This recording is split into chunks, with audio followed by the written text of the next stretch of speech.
Hello, I'm here today to tell you a very important message that you probably need to hear, or you will need to hear at some point in your life. You are not crazy, and you are not going crazy. It's a life-changing loss recently, or one from a long time ago that's just now coming up, and everything's coming up, and you know you need to deal with it, and you didn't in the past for whatever reason. You're in the right place. I am going to be talking in this video and ongoing in this small series about different feelings and thoughts that we commonly go through that are very normal and things we experience in grief that still make us feel like we might be going crazy. Because why? Because we've never experienced it before, because it's disorienting, or it is we don't understand it, or it's just new to us. Okay, so this is what we're going to be talking about, and it's going to liberate you. It's going to help take off some of the overwhelm. It's going to help you not to beat yourself up and add to the grief that you're already feeling. The pain in your heart, the heartache that you're already experiencing is enough. You don't need to add to it. Okay, and this way then you can focus on getting help and self-care and the things you need to be doing for yourself, figuring out what works for you instead of wondering, oh my gosh, I think I'm going crazy. Okay, so that's what this is about today. And Dr. Alan Wilfelt, he has a whole chapter in his book, this book right there, that is about this, how you're not going crazy. And he shares the different things. So I'm starting with on crying and sobbing, because that's one of the things that can make us feel like we're going crazy. I want to read something from his book, though, that prepares you for this this series that we're going to be, and these things we're going to be talking about. He says, "My intent is not to prescribe what should be happening to you. Instead, I encourage you to become familiar with what you may encounter while you grieve and do your work of mourning." First, I want to make sure that you understand that grief is what's on the inside of you as a result of the loss of someone very special and very important to you. Doesn't matter who that person is. As far as the role, we don't compare. We don't say that one is worse than the other. It's all subjective, and it's all about what happens to you. And you can't predict that ahead, and you can't say that somebody shouldn't feel that. That is a wrong thing to say, because we're all completely unique and every loss is unique. Mourning is what you express. Anytime you express that grief outside of your body, it's mourning. When you journal about your feelings and your grief, it's mourning. When you talk to somebody about it, it's mourning. When you do something in honor of your loved one, it's mourning. Anything you do on the outside of you in regards to that loss is you mourning that loss. If you have multiple losses, then you need to mourn each of them. So I'm not going to go in depth into that, but I just wanted to touch on that. So what he's saying here, I totally agree with. I love the way he puts it.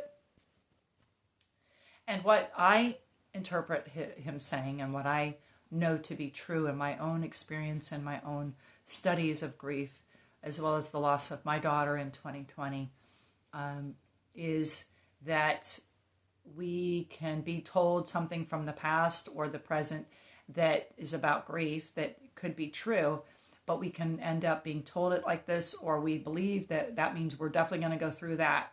We're definitely going to experience every stage, for example. We're definitely going to go through something, and we may not. Everybody is different. There's all the things that you might experience, may have experienced, or will experience, are common to people, common to man, if you want to say it that way. There's nothing new under the sun. And that's what can be liberating, to help us know we're not crazy, because we realize that many other people go through it and it's common. Okay, so that is true.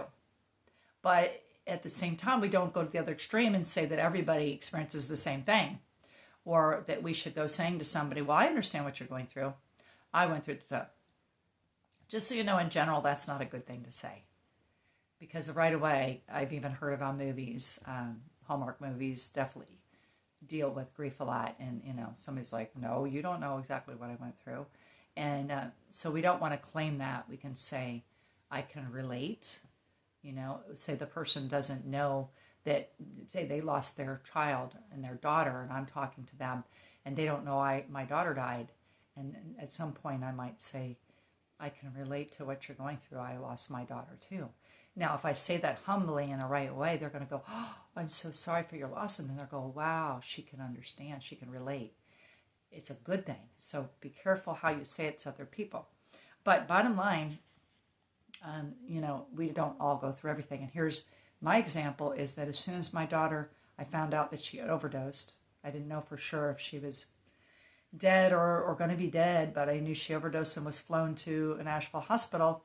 I immediately got very angry at her boyfriend because I knew he had something to do with it.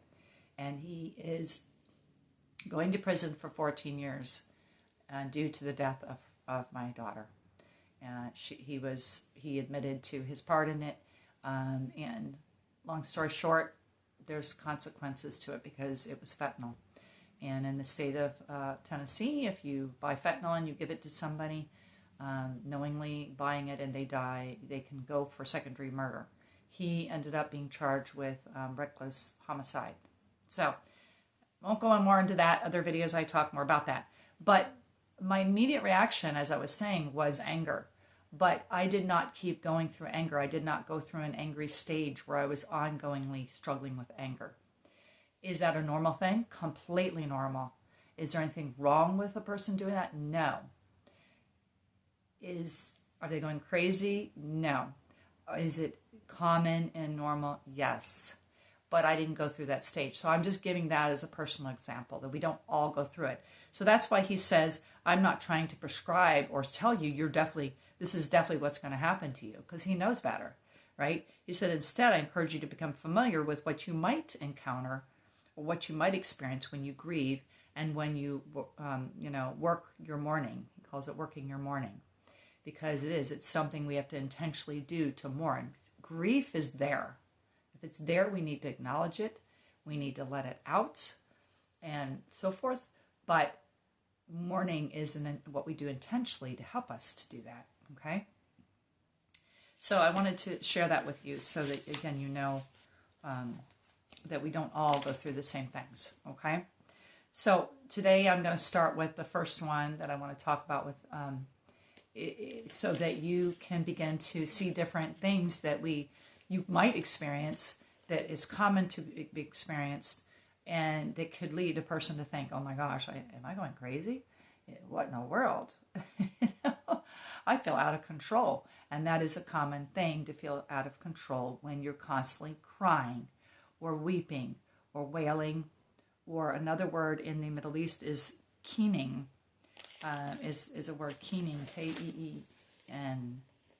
And so these are, and it's not necessarily, I think most of us wouldn't flip out over just a few tears coming down, but it's when it's just erupting out of us, or it's ongoing, or we're crying every day for weeks and months maybe. And that does happen to some people. Or we're very loud, or the other person's very loud when they're doing it. When my husband's mom died, I'll be honest, I was a little taken aback. I wasn't frightened. And in our culture, a lot of times people feel like it's a frightening thing, or it's just too much. You're over the top if you're doing that, if you're wailing loudly. But he did. He didn't do it ongoing for days and days, but he was very loud and very strong. And it took me back, because I had never heard my husband do that. But I knew it wasn't bad. And I tried to tell myself that, and I'm thankful I did, because now I know that you don't want to shut a person down who's going through that. So in Eastern cultures, it's very normal. It's accepted as normal, and it's also encouraged to weep or wail. In biblical times, they got together and they wept, and they even hired people to mourn with them, because it's such a community thing, and it is a community thing. And I have other videos that focus on how important the community and the togetherness and supportive relationships are. Okay, for you to check out. So we can feel if we're doing it ourselves, we can feel very out of control. Recently, that happened to me when I was given permission by a lady that works with the DA in Tennessee. I was talking to her, and she was encouraging me to write down anything and everything that I thought of and that I wanted to write down, because the judge would be reading it, and then that would be part of his decision making in her boyfriend's sentence. So that when I heard this woman say that, it really touched me deeply, because I haven't told everybody the depth of the story. Not many people know the full story.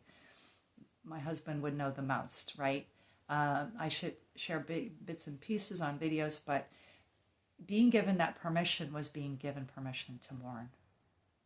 And mourn some things that happened that I hadn't really probably shared with anybody, definitely some of it, and to grieve that part of the whole story of her life and her death and the things that were happening. So it was a huge permission to mourn. And all of a sudden, whoa, it started erupting when I hung up the phone with her. And I could not control it, and it was deep, and it was, my mind was kind of looking inside like, what is this, and I knew better at that point, but it was very strong, it was very loud, it was very, I don't know if it was very loud, but it was just coming out, gushing out, and I couldn't stop it.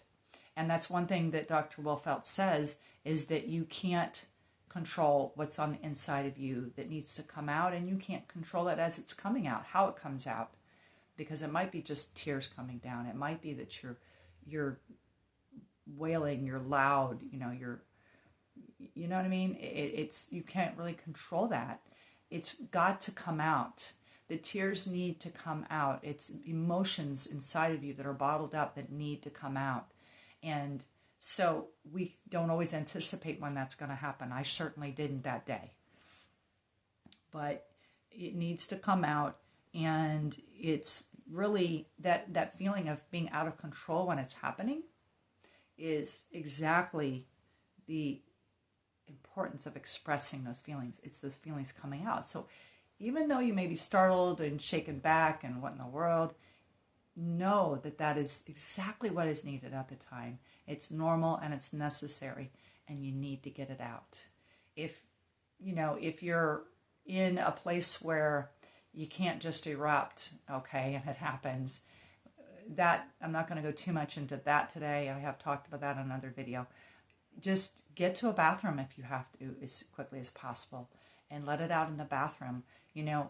All you can do is your best. If you really have to swallow it, go home later, or go to a place later where you can go and let it out. If it, don't hold it in forever. Don't act like you can just shove it down and it's just going to go away. It won't.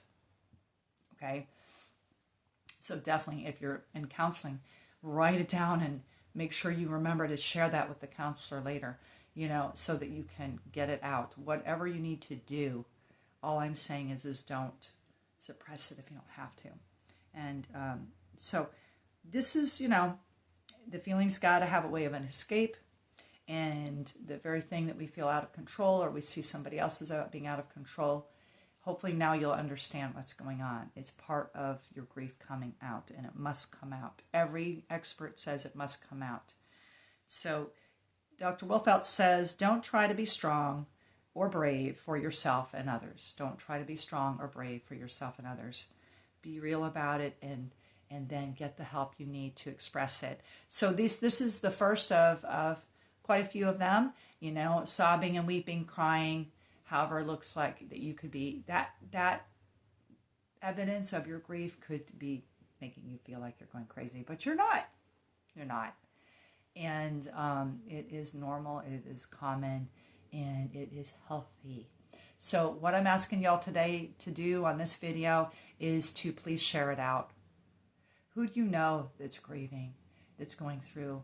Maybe they told you they feel like they're crazy, or they don't know what they're going through and they don't know what to do about it.